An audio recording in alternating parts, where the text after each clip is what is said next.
உலக மக்களே வணக்கம். தமிழ்நாடு அரசு வணக்கம்.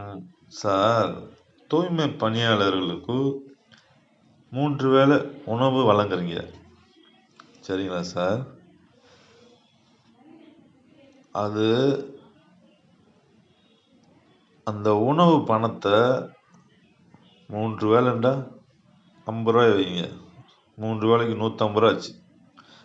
அந்த 150 ரூபாய் இன்னைக்கு சம்பளமாக கொடுத்தீங்கடா, அந்த காசை வச்சு அந்த குடும்பமே சமைச்சு சாப்பிடும். எது சார் நன்மை?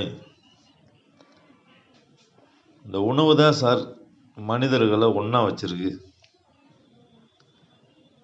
சாப்பாட்டுக்காகத்தான் எல்லா மனிதர்களும் ஒத்துமையாக இருக்கிறாங்க. இந்த உணவு தான் வீடை தேடும், இல்லத்தை தேடும். வீட்டுக்கு போவோம், சாப்பிடுவோம். இந்த மாதிரி ஒரு குடும்பம் ஒரு ஒரு கூட்டு பறவைகள் மாதிரி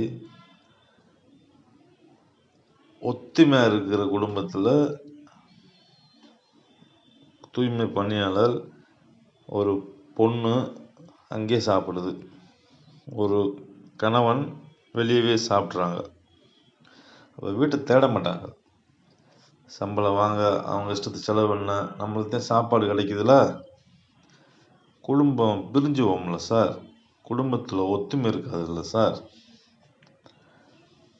சாப்பாடு நீங்கள் வேலை செய்கிறாங்களே, அவங்க சம்பளம் கொடுக்குறீங்களே, அவங்களுக்கு என்னென்ன சலுகை செய்கிறீங்களோ அதை போல் நீங்கள் சம்பளமாக அந்த பொண்ணு பேர்லையோ அந்த பையன் பேர்லையோ போட்டிங்கடா, அந்த குடும்பம் மொத்தமாக சாப்பிடும், மொத்தமாக செலவு பண்ணும்.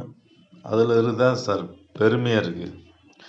நீங்கள் இப்படி 3 வேளை உணவு கொடுத்தீங்கடா, அந்த பணத்தை வாங்கி ஆண்கள்லாம் சாப்பிட்டு என்ஜாய் பண்ணிட்டு வெளியவே சாப்பிட்டுட்டு வீட்டுக்கே போக மாட்டாங்க.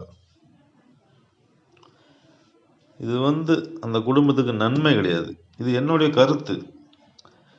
நீங்கள் உங்களுடைய கருத்து சொல்லலாம். தமிழ்நாடு அரசுக்கு, நீதிபதிக்கு எது பிடிக்குதோ அதுக்குத்தான் மார்க் போடுவாங்க. எனக்கு முட்டை போட்டாலும் பெருமை தான். எனக்கு முட்டை ரொம்ப பிடிக்கும், சரிங்களா? தமிழ்நாடு அரசு நீங்கள் சம்பளத்தை நிறையா கொடுங்க, இப்படி சிஸ்டத்தை கொடுக்காங்க.